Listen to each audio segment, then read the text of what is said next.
Welcome back to the Deep Dive. Our mission is always the same.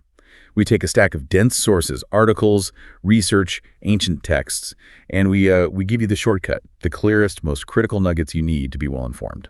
And today's deep dive, well, it centers on one of the most foundational human experiences. Yeah. Absolute exhaustion. Yeah, that feeling of being totally depleted, weighed down, and just wondering if anyone even notices. We've assembled a really potent collection of sources for this. We have passages from Isaiah 40, Psalm 103, and Matthew 11. And these aren't just, points of doctrine. They actually form a kind of cohesive three-part manual for handling profound fatigue. A manual. I like that. Yeah, and our goal is to move past the familiar rhetoric and really extract the surprising practical guidance on how you transform weakness into real vigor. And we're starting right in the thick of it, aren't we? With a question from the source material itself that just echoes across the centuries. Mm-hmm. Why do we sometimes feel that our intense struggles are hidden from the Lord, or that our right is disregarded? It's that feeling, that the system's broken, the struggle's unfair. And that you're carrying the entire weight by yourself. Exactly. That sense of isolation, of neglect, is exactly what these texts confront head on. They provide a foundational shift in perspective.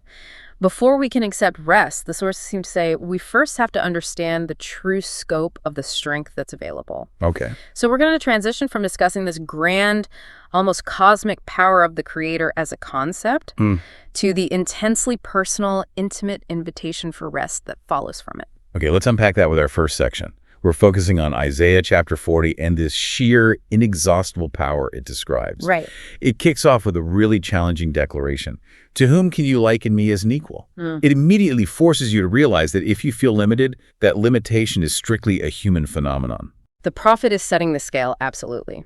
He's drawing a clear boundary between our existence and this eternal power. The source material defines it as the eternal God, creator of the ends of the earth. So this isn't just someone who's strong. This is the source of all energy, all time, all matter. Precisely. And here's where the language about fatigue gets really interesting. If we're talking about burnout, that deep well of weariness, the text assures us that this creator does not faint nor grow weary. Which means if you're drawing strength from a source that is itself tireless, the nature of your own exhaustion has to change. It has to. And maybe even more relevant for our modern lives where we're just overwhelmed by complexity, the text adds that his knowledge is beyond scrutiny. What does that mean exactly, beyond scrutiny? Well, think about the stress of managing a complex business or a family crisis.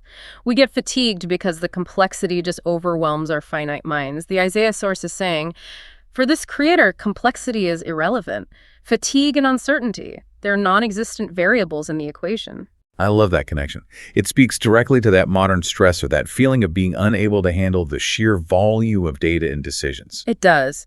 But the text doesn't stop at just conceptual power. It grounds it in this astonishing image of management. It pivots to the cosmic. Right. He leads out their army and numbers them, calling them all by name. We're talking about the entire celestial arrangement, stars, galaxies, the things that just dwarf us completely. Exactly. And the detail is crucial. By his great might, not one of them is missing. You have to pause and absorb that. Yeah. If this eternal power actively manages every single celestial body, naming and accounting for every single one, it provides the most powerful reassurance possible. So you connect that cosmic scale right back to that initial complaint, that feeling of my way is hidden from the Lord. You do. The prophet is essentially saying, do you really think the creator who manages billions of stars by name is somehow overlooking your specific, complex personal trial? It just refutes the whole idea of being overlooked. It's a beautifully argued reassurance. It is. First, you establish the unrivaled power, and then the promise of renewal kicks in. Because the text fully acknowledges that human frailty is real. The most vigorous among us, the young men faint and grow weary. And youth stagger and fall. They hit a wall. Yeah. So this isn't about shaming weakness. Not at all. It's about accepting that human limits exist so that you can accept the divine solution. And what is that solution? Because, if dependence is the mechanism, people who are burnt out often struggle with giving up control. They feel like they have to do more. The solution is not doing more. It's accessing an external resource. He gives strength to the fainting. For the weak, he makes vigor abound.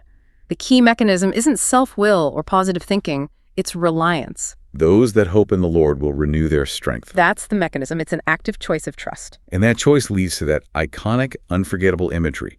The transformation is total.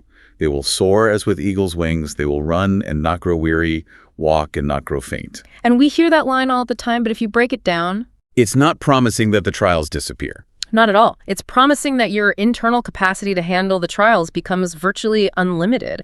And the eagle imagery is so sophisticated. Eagles don't fly by just flapping their wings tirelessly. No, they ride the thermal currents. They ride the currents. They harness an invisible external power to gain altitude and glide effortlessly.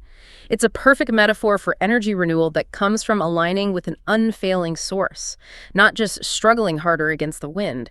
It's an exchange. Give up your limited energy for an unstoppable external buoyancy. So Isaiah 40 established the raw cosmic power available to us, that capacity for endless vigor. But power can be, well, intimidating. It can be. How do we know this infinite resource is going to be applied with grace and not with judgment? And that's where Psalm 103 seems to shift the focus entirely. It shifts it completely to the intimate personal benefits you get from that power. We move from the magnitude of the creator to the compassionate heart of the relationship. And it starts with a core instruction. Bless the Lord, O my soul, and forget not all his benefits. That forget not is so critical. It basically turns the entire psalm into a psychological tool against despair. Right, because when you're exhausted, your focus naturally narrows to the immediate, crushing pain of the present. Memory is one of the first things to go. Exactly. Hope and perspective are the first casualties. Despair takes root when you believe the present struggle is the permanent reality. So the psalm compels you to actively recall past rescues and promises, forgetting those consistent, reliable benefits. That's a quick path to feeling isolated and hopeless. So this is like active gratitude as a mental defense strategy. I think that's a great way to put it. And then the psalm gives us this comprehensive, almost clinical list of actions taken for the benefit of the soul. For someone trying to synthesize this is the checklist. The essential checklist of transformation. Yeah. It addresses the deepest forms of human distress. He pardons all your iniquities, so the spiritual weight is lifted. He heals all your ills. The physical and emotional distress is acknowledged and corrected. And he redeems your life from destruction. The ultimate existential anxiety is put to rest. These are foundational corrections applied as benefits, not rewards.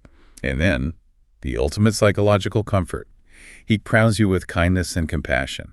This isn't just transactional, it's about the character of that power we just talked about in Isaiah. That focus on character defines the relationship. The psalmist defines this power as merciful and gracious, slow to anger and abounding in kindness. When the ancient writers spoke of kindness here, they often used a term implying covenant loyalty, a steadfast, enduring commitment. A commitment that doesn't change based on your mood or your performance. Precisely. Which leads to what might be the most powerful line in this text, what you call the non-retribution clause. Not according to our sins does he deal with us, nor does he requite us according to our crimes. Let's just break down requite. It simply means to repay or retaliate. The psalmist is assuring the listener that the divine isn't keeping a ledger of your mistakes, your failures, your moments of weakness. Wow. If we're talking about finding rest, knowing that your past mistakes are not actively dictating your current experience, that is the greatest psychological weight lifted. It's a clean slate moment by moment. It allows for rest because the fear of divine punishment for failure is just removed. Okay, so if Isaiah gives us the infinite power source, and Psalm 103 assures us that this source is applied with infinite mercy, we still have the issue of the burden today. We still have bills, duties, heavy responsibilities. How do we access all this practically? That brings us perfectly to Matthew 11, which offers the direct, personal, and profoundly simple invitation that synthesizes everything we've discussed. After all the cosmic power and boundless mercy, what is the immediate solution for the person feeling that weight? It's the universal, open invitation. It removes all barriers. Come to me, all you who labor and are burdened, and I will give you rest. It's an immediate solution offered to anyone feeling those heavy feelings. But crucially, this rest isn't just passive. It involves an action, doesn't it? The instruction is immediately followed by a command. Yes. Take my yoke upon you and learn from me. This is the aha moment. A yoke is explicitly a tool for shared heavy labor. But the person who's burned out wants to drop the yoke, not pick up a new one. And that's a paradox. In the ancient world, yokes were often rough, ill-fitting wood that could wound the animal, and religious and legal burdens were often described as crushing yokes heavy, demanding rules that just led to exhaustion. So when Jesus issues this invitation, he's presenting an alternative yoke. And an alternative. And the text gives a very specific reason why we should accept it. For I am meek and humble of heart. The character of the one yoked with you determines the entire experience. Precisely. If your co-laborer is harsh, demanding, constantly judging your performance, the labor remains crushing. But a meek and humble partner works gently, supports the heavier load, and doesn't hold you to some impossible standard. And the result of that exchange, the text says, is that you will find rest for yourselves. Which leads to that famous conclusion, for my yoke is easy and my burden light. We have to spend time on this. How can a yoke which is designed for work be easy? It defies logic. It does. So what does this actually mean for us on a Tuesday morning facing a demanding week? Where's the transformation? The transformation is entirely relational. The reflection sources clarify this so practically. The yoke is easy not because the circumstances of life, the work, the responsibilities suddenly vanish. The challenges remain. So what's the key insight? The key insight is that he carries it with us in love.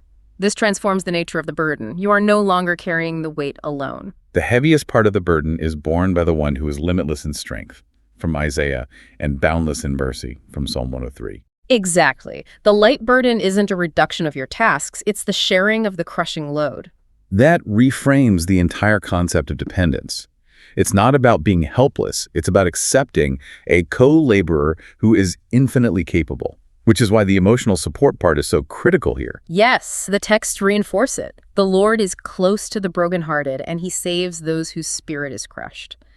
This rest requires a conscious, active surrender of worries. It's a choice to walk in step with that co-laborer. So it's an ongoing process, not a one-time transaction. Absolutely. The source reflection emphasizes that by choosing this shared walk daily, you discover a peace the world can never offer or understand.